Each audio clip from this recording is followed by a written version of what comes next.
cord. All right, there we go. All right, publish the poll. We got 2 people said it was microwaves, and you are correct. And the last one, 1,000 kilometers, is going to be start a poll here. We'll do number 5 here.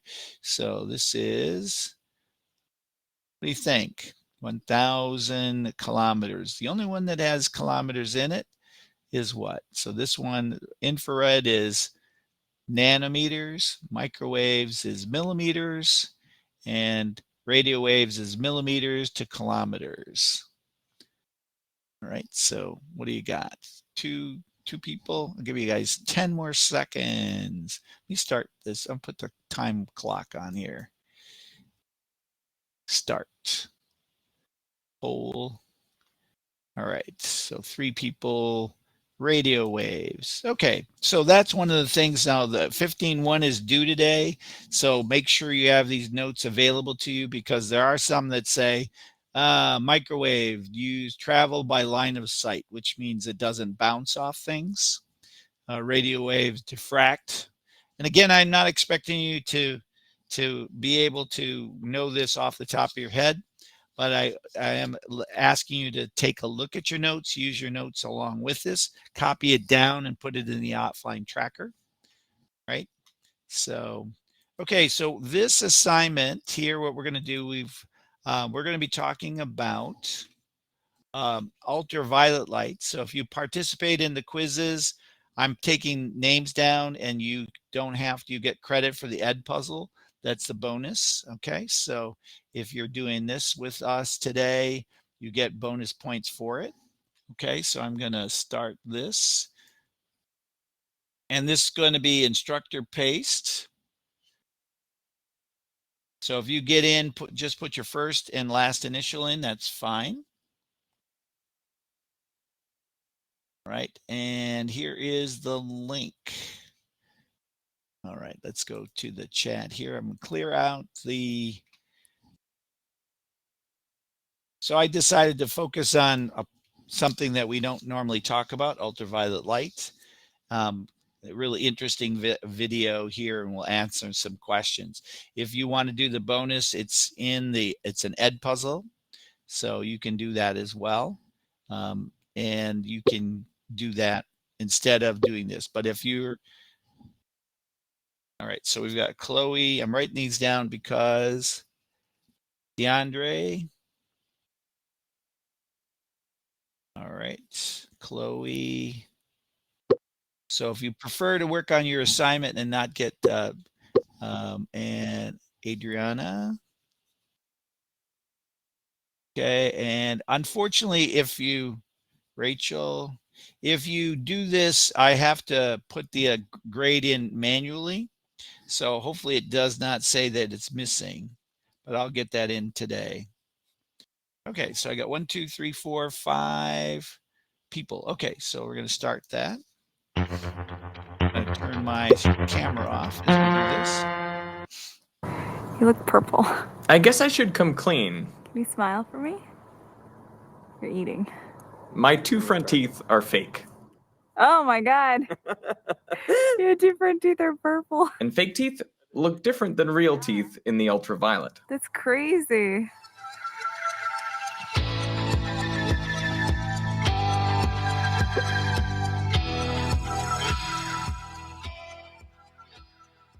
At first glance, the world through a UV camera looks like a black and white version of the normal visible light world.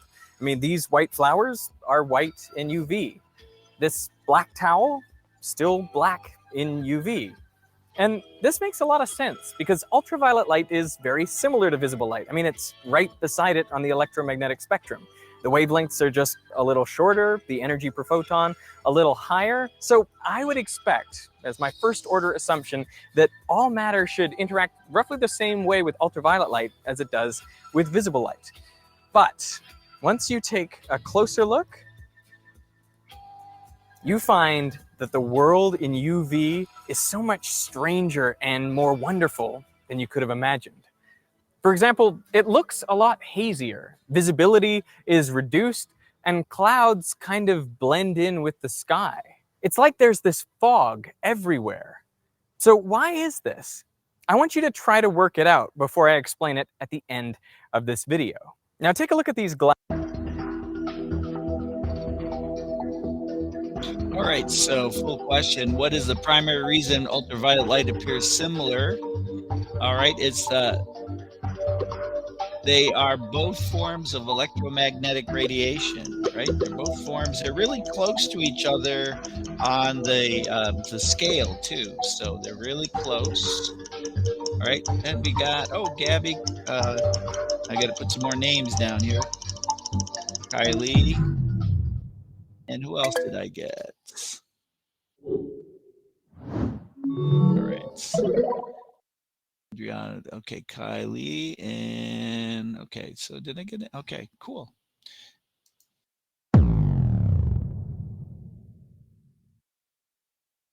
All right. In the visible part of the spectrum, they are transparent. They look like regular lenses, but in the UV, they're almost black. They're absorbing so much ultraviolet light. Now take a look at this. All right. Why are they black under UV light? Because they're absorbing a significant amount of that light. So those are good for wearing outside. You know, they're kind of like sunglasses, but they're absorbing the light. So Gabby, I got Gabby as well. Okay, thanks, Gabby. All right. In the visible, it looks black, but now in the ultraviolet, it looks transparent, or at least translucent. This is a UV pass filter. It's absorbing all the visible light and allowing the UV to pass through it. These two objects flip my intuitions about the world on their head. Then you come to something like this. In one of these bottles is soda water, and in the other is tonic water. Can you tell which is which? It's pretty hard to tell just using visible light, but in the ultraviolet, it's obvious. This one looks like cola. So why is that? Well, it's because there are some molecules in here that interact with ultraviolet light differently than ordinary water. To really see what's going on, we've got to take this inside. Same bottles, ultraviolet lamp. When I turn it on, it's the tonic water that is bright, whereas outside it was dark. How does this make any sense? Well, the thing is, tonic water contains the It didn't tell you that very well, but this one contains the quinine, which makes it phosphorus, okay? Fluorescence under UV light. He just tried to say it and then they cut it out. Not letting you work there, Adriana. There we go.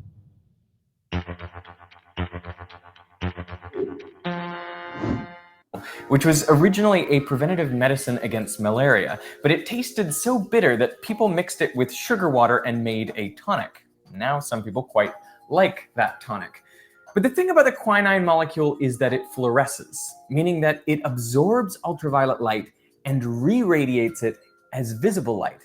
And that's why in here it looks like it's glowing, but outside where we're looking at it in the ultraviolet, it looks dark because it is absorbing that ultraviolet energy. And there are some other products that have fluorescent molecules in them, often laundry detergents. So I'm gonna try this one out. Does it look any different? Or does it basically look the same? One of the ideas with laundry detergent Hey, Dylan. is to make things look. Hey, Dalton. Okay, so what happens with this converts UV light to visible light. So that's what laundry detergents do to make them look brighter. Okay. Converts UV light to visible light. UV light to visible light. There we go.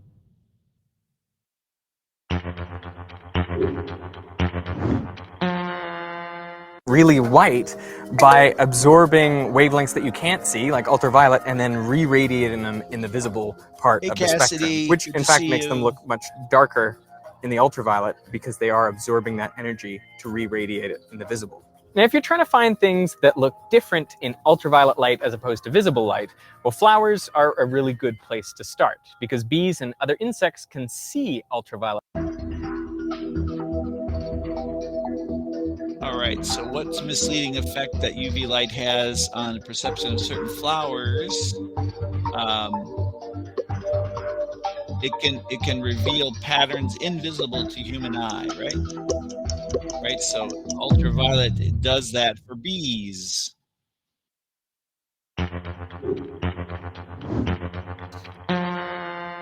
And so plants have a reason to evolve pigments that they can see. Looking at these sunflowers, you can see on the inner parts of the petals, there's actually this really dark pigment in the ultraviolet. It's almost black, but you can't tell that at all just looking with your eyes. The way these pigments work is that they are molecules that have energy transitions which correspond to the energy of an ultraviolet photon. So a UV photon comes in, hits an electron, and excites it up to a higher energy level. And then the electron can actually de-excite in these molecules by transferring its energy to the molecule, to the bonds in that molecule, causing them to bend and vibrate and stretch. So effectively, it's transferring the UV energy into thermal energy and ultimately to heat. Our skin has molecules that do the same thing, specifically melanin. And I'm bringing in Diana, the physics girl who has been filming this video with me because she knows a lot about melanin. Oh, yeah, because I'm so tan. Right. So your body wants to protect itself against UV rays. And so there's some cells in your skin called melanocytes that produce more melanin when UV rays hit your skin. And that melanin absorbs a lot of visible light. So it looks darker in the visible, which is why when you have more melanin, you look more tan. Exactly. Melanin actually absorbs even better in the ultraviolet.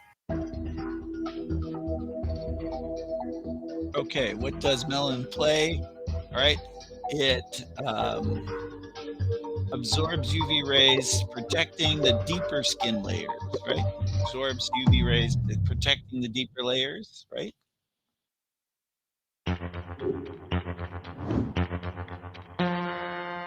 That's where its peak is, and so our skin looks darker in the ultraviolet camera than it does in the regular visible camera. Yeah. What I find so amazing is that these melanin molecules are transported inside the cell to the nucleus, forming this protective cap over the place where the DNA is stored. And that way, they prevent ultraviolet light from penetrating into the nucleus and causing damage to the DNA. But you know, one thing I think was really interesting looking at your face in the UV, What's that, Diana? Derek? How do I put this? I mean, your skin is so clear and beautiful in the visible part of the spectrum. Okay. Yeah, bring it on. So what is surprising is how you can see a lot more contrast, maybe some freckles that I didn't even know were there. It is surprising. No, but it's true. I mean, I noticed it on yours as well. Thank you. There's a bit around your eyes. There are spots I can't notice just looking at you in the visible spectrum. And then they pop right out when you're looking through a UV camera. And you know some animals that also absorb UV? I don't. Harp seal pups. So in the Arctic, when That's very specific. it is, but when they're trying to do aerial surveys and take photographs of colonies of seals, it's pretty easy to spot the adults because they are dark colored.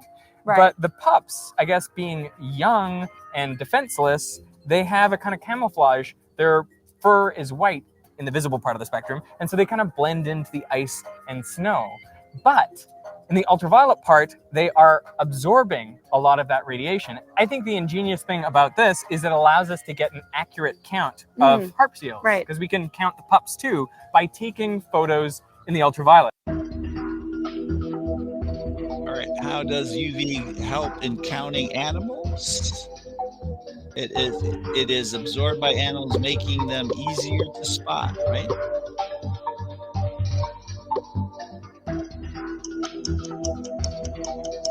Yeah, it's absorbed by animals, making them easier to spot.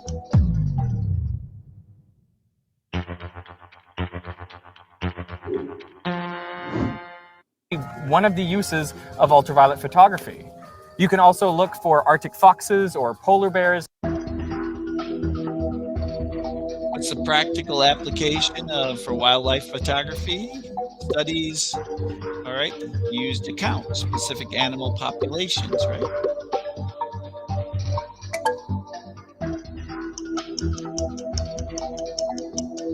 Used to count specific animal populations.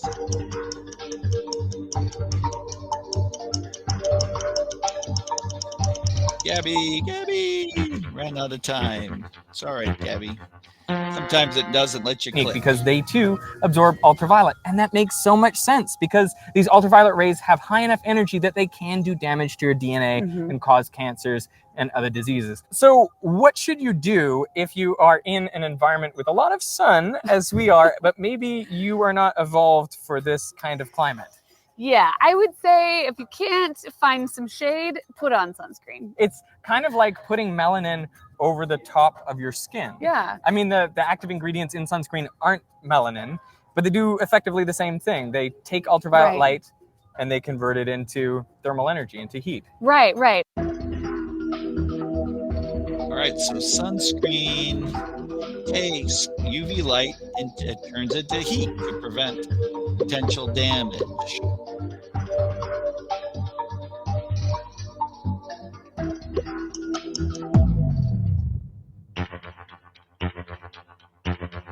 A lot of ingredients in sunscreen. Some actually reflect ultraviolet as well, but a lot of active ingredients in sunscreen absorb ultraviolet light and change it into heat. This is what it looks like if you don't go outside in the sun very much. I just use sunscreen. Is that right? Is that right? Well, not every day, but I remember my mom was like, use sunscreen. I'm like, okay.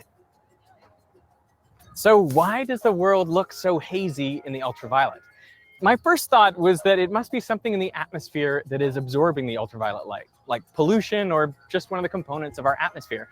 But as Physics Girl pointed out to me, if things were really absorbing ultraviolet light, well, the sky would look darker, not light, not foggy like it does. And of course, if you do look at the absorption spectra of the common atmospheric molecules, you'll find that virtually nothing absorbs in the UV. So what is going on? Well, the answer is Rayleigh scattering, the same phenomenon that makes our sky. All right, so this phenomenon is called Rayleigh scattering. It makes the appearance foggy or hazy appearance. So that's what we're seeing, the foggy or hazy appearance.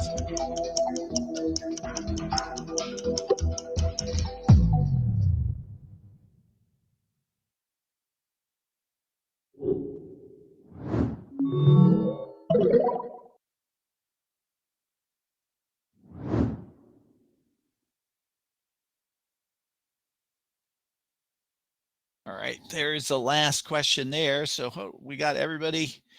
Thomas third, Rachel and Kylie first. All right, so good job, guys. So today, what we're going to do again is want you to get 15.1 done today. And 15.1 is due today. So I've moved the scale, the assignments up a little bit here. So this one, let me do this. I'm going to put this in bigger size here. So 15.1, assignment 1 has is due to this afternoon or this today. So make sure that you get W15 assignment. And again, I've got the names of people on here that I'll give the bonus points to. I'll just put those in manually. So you don't have to do anything. This is due today. So, and then 15.2 is due tomorrow, Thursday, right? And then 15, the quiz is due Friday. Right. So I will give you guys the opportunity to get that done. If you have any questions, come into the big blue button and I will help you with anything you need. We can take a look at your grade, anything you want. So I'm going to come off the camera and I'm going to pause the